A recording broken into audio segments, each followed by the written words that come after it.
Mareta, afin de pas ça. Afin de Lazare. Biologique.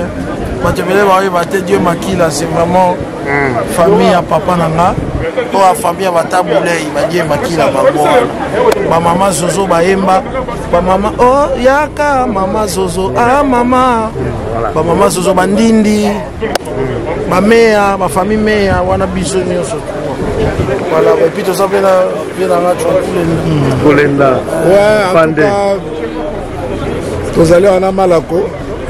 Marc Tabou, Sambalé, donc, voilà, donc dans France, tu es au Tigande de la Bisso.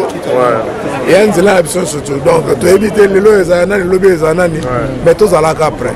Tous à la toujours près, quoi. Mais tous ensemble, la famille est là, toute la famille est là. Et des gosses aussi, des gosses Mgogo. Des gosses aussi de la partie, hein.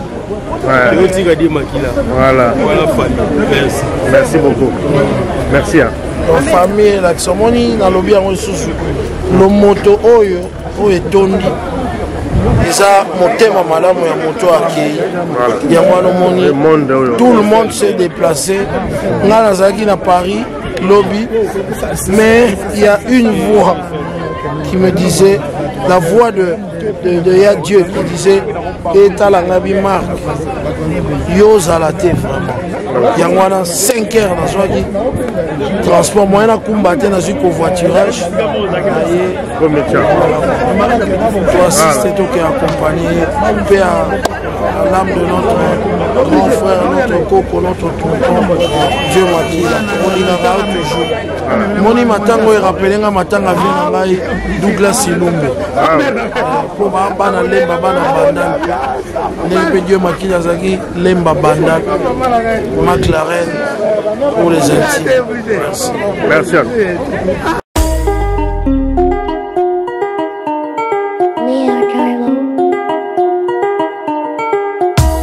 Congolais et Congolaises, habitants du monde entier, dans l'optique de vouloir vous offrir un cadre de vie sain, paisible et sécurisé, Toronto City VIP de Maloubou met en vente des terrains de 20 mètres carrés à bon prix. Ces terrains bénéficieront de l'eau potable, l'électricité et des voies gravelleuses.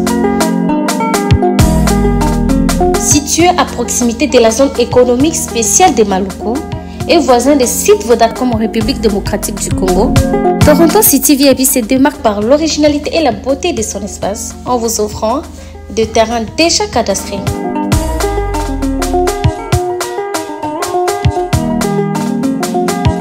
Biso Toronto City VIP de Maluku. Toza non loin en zone économique, pene ya cité Vodacom. Toza awana ba parcelle il y a 20 mètres carrés na talo malamu. Possibilité de paiement, cash ou par échéance. Pour plus d'informations, contactez Papa Willy Mafoula au +1 905 730 15 40.